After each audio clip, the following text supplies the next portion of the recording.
In February of 1959, there was a group of 10 mountaineers that set off into a 16-day expedition into the Ural Mountains of Western Russia. These were all highly experienced hikers, and it wasn't their first winter expedition. Unfortunately though, it was their last. This is one of the strangest, mind-bending, head-turning mysteries that I've ever heard about. This is the story of the Dyatlov Pass Incident.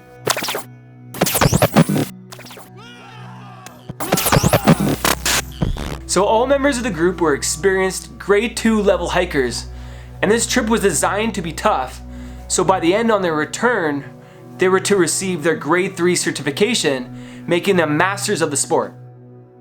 This was a 16-day, 190-mile journey that was led by Igor Dyatlov, a 23-year-old radio engineering student. He put the team together that was made up of 8 men and 2 women. The goal of this expedition was to reach the Gora-Otorten Mountains. Unfortunately, it was only 6 miles from the site where this incident occurred. Their journey started on January 25th, 1959, as they traveled by train to the city of Ishai, a very small village that was actually the last inhabited settlement of the north. So they stayed the night and they officially started their trip to the Gora-Otorten Mountains on January 27th. The next day, after only 1 day of hiking, Yuri Yundin, who had a couple underlying health issues he had been dealing with his whole life, decided to turn back due to knee and joint pain and was unable to continue without slowing the rest of the team down. Quite ironic that these elements that had been plaguing Yuri his whole life actually saved his life in the end. The rescue team found diaries and cameras that made it possible to track the group's route. They stashed some food and some equipment, and they started to prepare for a steep climb upwards.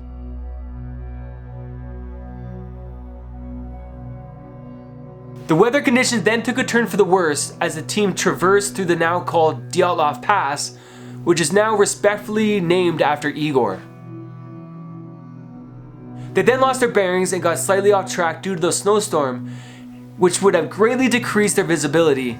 They ended up too far west on top of this other slope called Kolas-Sayaki, or as the local Mansi tribe called it, Dead Mountain. Yup, sounds like a place you don't want to go in a snowstorm. When they realized their mistake, they decided to set up camp on the side of the slope instead of going downhill less than a mile away to a forested area that would have offered a lot more protection from the weather.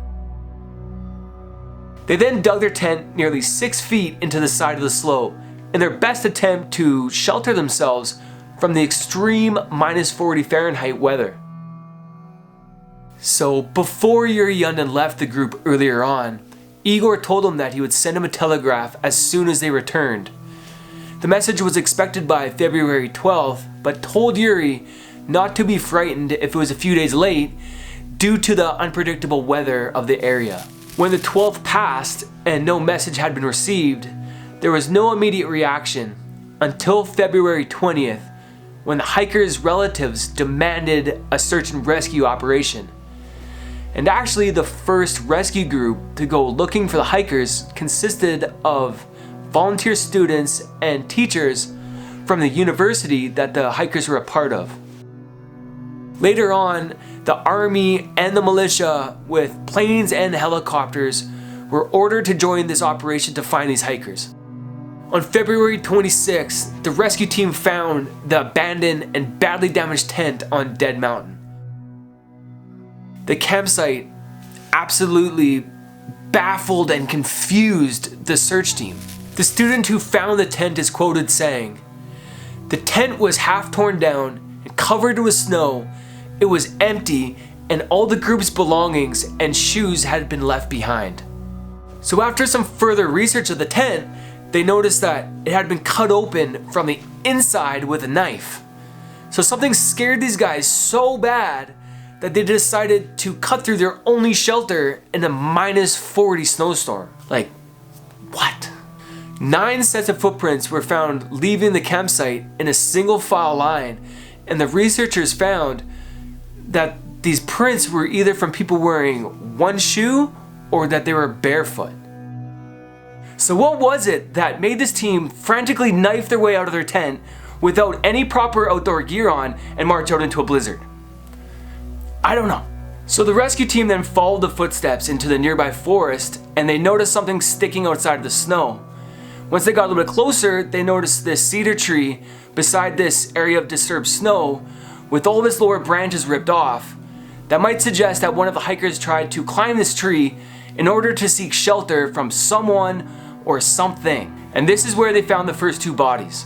Yuri Doroshenko was the first body found, with his face down in the snow, wearing only a short sleeve shirt, his underwear on, no pants, a pair of socks, and no shoes. Yuri was found with burns on his head and his feet.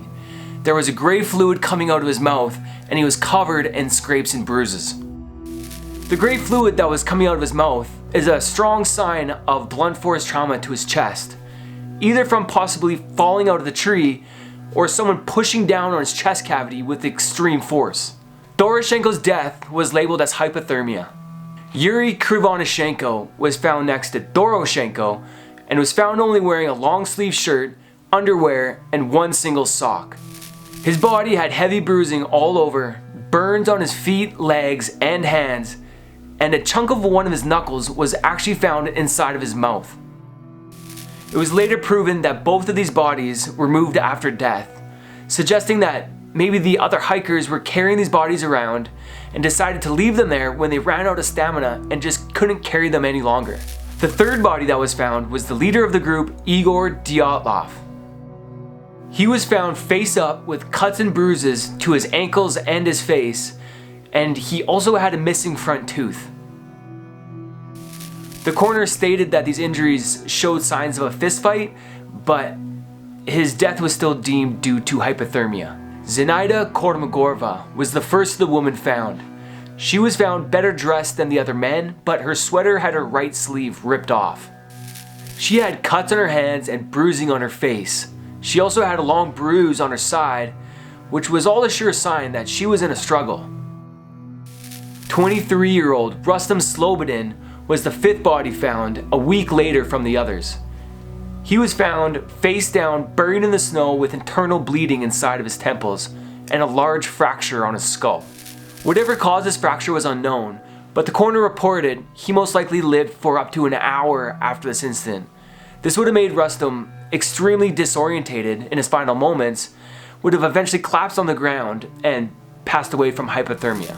It was a month later in May when the snow melted a little bit and the last 4 remaining hikers were found. The condition of this group of hikers was definitely a lot stranger than the rest, which definitely kicked the conspiracy theories of this story into high gear. These hikers were found next to this creek bed that is now called Dyatlov's Den. Ludmila Dubanina was the next body found. She was draped over a ledge with the creek running directly beside her body. Ludmila was fairly geared up but still without boots. She was wearing a short and a long sleeve shirt with 2 sweaters over top, a pair of long johns, socks, and 2 pairs of pants. However, her external pair of pants were badly burned from fire and ripped up quite badly. This is where it gets a little creepy though. Ludmila was found with her tongue ripped out.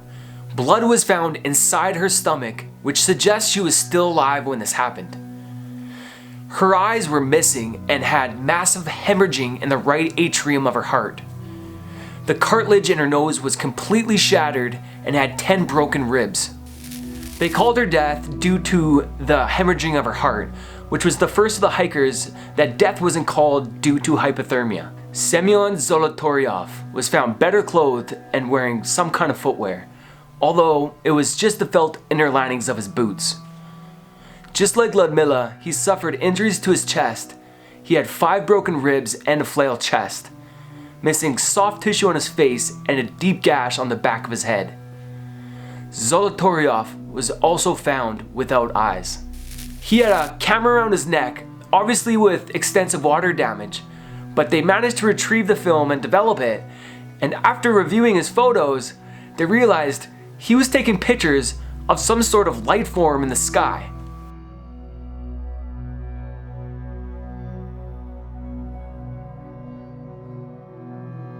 This obviously could have been from the water damage on the camera, but some people believe that this is what the hikers were terrified of, and he managed to get a picture of it.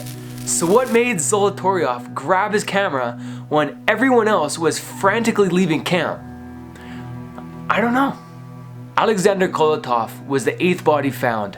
He was wearing a jacket and pants, although both items were completely ripped up and his pants and socks had burns in them.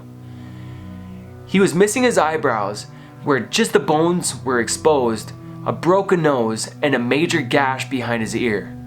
The last of the hikers found was Nikolai Brignol. He was found wearing boots and was fairly prepared for the weather like Zolotaryov. Some believe that he was already outside of the tent with Zolotaryov before the others fled. Brignol was found with internal bleeding in his forearm and had a shattered skull. And just like the others with their chest injuries, he had no external wounds associated with these fractures. He had no cuts, no bruising, no damage to the soft tissue, yet this man's skull was completely shattered.